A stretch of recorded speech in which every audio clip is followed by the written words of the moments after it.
Public school funding in the United States comes from federal, state, and local sources. But because nearly half of those funds come from local and property taxes, the system generates large funding differences between wealth and impoverished communities. Hi, I'm Juan Serrano. I'm Manu Sika. I'm Benjamin Swan. I'm Will Braddock. I'm Mauricio Movilla. Today's topic would be, does a school with higher economic status give their students better opportunities? The answer to this question would be yes. Higher economic status gives students that attend better opportunities. Many opportunity inequalities reside under the topic of sports. Whether it's from student-athlete recognition to training facilities, there is a large gap of treatment differences between private and public school athletes. According to a study conducted at Ohio University, private schools allow for better state-of-the-art training facilities and the opportunity to work with higher-level coaches, better funded travel options, and increased exposure to college recruiting. An example of this is the past 5 years of high school football. The #1 team in the country was a private school in California. As you can see here on this chart, the top two schools are both private schools. St. Thomas Aquinas and IMG Academy. St. Thomas Aquinas students, the tuition ranges about $13,000 a year, and IMG, it comes in about $70,000 a year. When school funding increases due to new bills and laws, new laws only increase funding inequalities by more. Whenever a higher income rate family gets taxed more of that tax money goes into schools in the area, and it is opposite for low income families. To go off of what Will said, grades and test scores are often related to wealth. As you can see in this chart, a study done by College Board, families who make over $200,000 a year are averaging 250 more on their SAT score than students of families who make less than $20,000 a year. These students are often able to use their better scores to qualify for higher universities and more scholarships for those students. Because of gentrification, often these students will go to the same schools, causing the entire school to have a better college acceptance rate and qualify for more scholarships. To further this on the next slide, entire states have the exact same problem. States like Minnesota are averaging higher SAT scores than states like Louisiana, with a much higher average income per family. Grade inflation is often the same occurrence for these higher economic status schools. A student who goes to a lower economic status school may be doing more work than these at higher, yet will still get a lower GPA. These GPAs will often cause them to not get into the same types of schools. As you can see on this chart, the green line is private schools and the blue line is public schools, and the difference is very large. Underfunded schools are not able to give the same opportunity as better funded schools. According to the Educational Trust Funding Gap Report by 2018 by Aria Americano and Ivy Morgan, the districts with the most poverty rate receive close to 1,000 less per student than districts with the lowest poverty rate. These funding differences are causing the gap between higher and lower economic status schools, which in turn connects to the opportunities that can be given to student athletes receiving the athletic scholarship and receiving a college education. As the second bullet shows,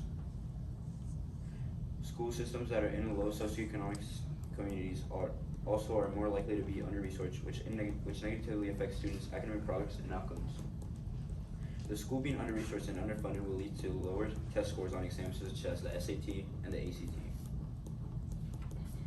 In a school, districts having 300 pupils and a per pupil expenditure level of 1,000 total administrative costs would be 26,400, whereas the districts having 3,000 pupils at the same per pupil expenditure level would spend 156,000 in administration. This indicates that the more students a school has, the more money they will receive, which can go to things such as athletics, better teachers, and more supplies. So students from poor economic backgrounds, they still suffer significantly lower graduation rates than peers that are equally as talented as them, just that have better opportunities at better funded schools. For example, in one study, poor students who scored high on an 8th grade math test graduated college at just 29%, whereas students with similar math scores just from middle income families were 47%, and high income families were at 74%, which shows the disparities among income and assessment. So the solutions that we identified would be initially to change the funding to give more money to lower economic status schools. What most people don't take into account is that when you properly fund a school, it affects the area around it, it affects the land property value around it. So what ends up happening is that these families end up having better income, which results in the students doing better at school, because as I've shown before in the slide previously, better income families usually do better in tests, or how Benjamin said, in the SAT. So I believe that funding is very important when it comes to student quality. And then the second solution would be to zone schools to integrate higher and lower economic students. So I found a piece of evidence that said that on average, students in socioeconomically and racially diverse schools, regardless of a student's own economic status, whether it be rich or not, they had stronger academic standing. So when you zone schools to integrate with racial diversity, it's beneficial.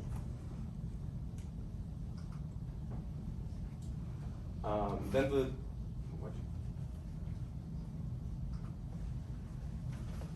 A large percentage of funding comes from private and local boosts instead of state and federal funding. Gentrification causes socioeconomic gaps between areas. Over time, there will still be a difference in rich and poor areas. According to the DC George Washington University, 47% of public schools revenues come from the state level, 45% from the local level, and a little more than 8% from the federal level. What is the average cost for a private school in the USA? The average cost would be $12,350. The average yearly tuition at one of the 22,440 private schools, grade kindergarten through 12th grade schools in the United States, is $12,350 in 2021. This includes the average tuition at a private high school of $16,000 and the average tuition at a private elementary school of $7,630.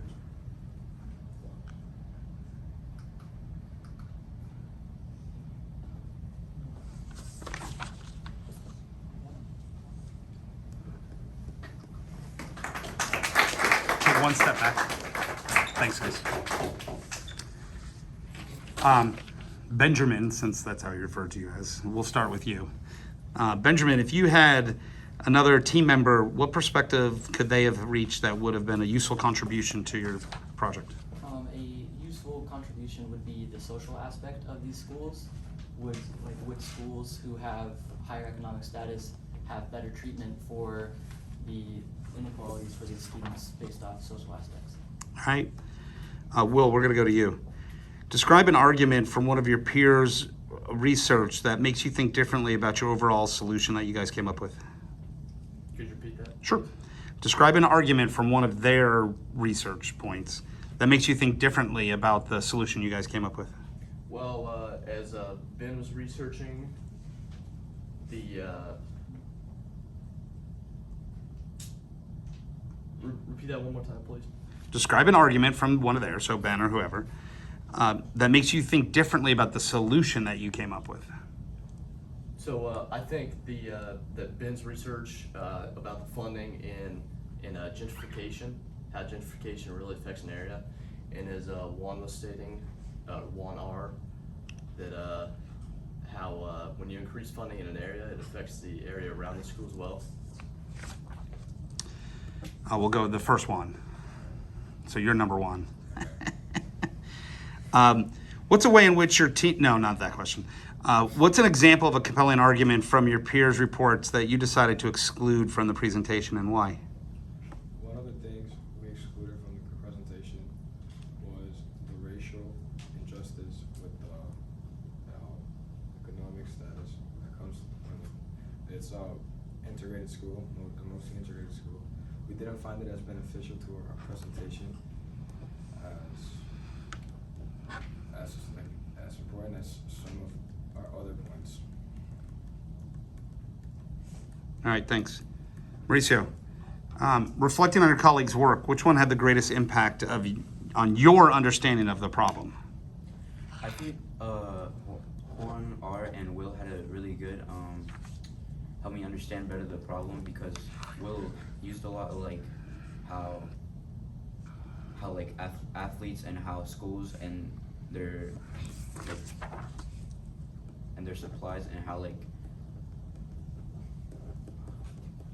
so basically Juan, Art, and Will, they helped me understand more, because Will's understanding about athletics helped me realize how beneficial like where you go to school and where you attend can get attention from schools, and same thing with Juan, Art, and the zoning of schools. Okay. And Juan, since you're the last one, what's a way in which your team solution made you think differently about the research that you conducted? Can you repeat that one more time? What is a way in which your team solution makes you think differently about the research you conducted?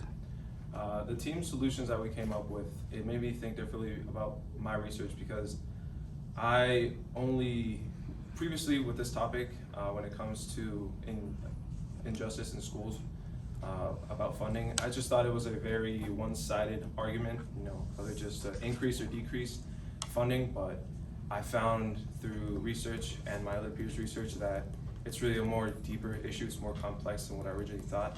It has many different aspects, such as racial inequality, as we briefly covered, what Will covered, which was sports. So if anything, I think the solutions that we came up with helped expand my knowledge on the topic.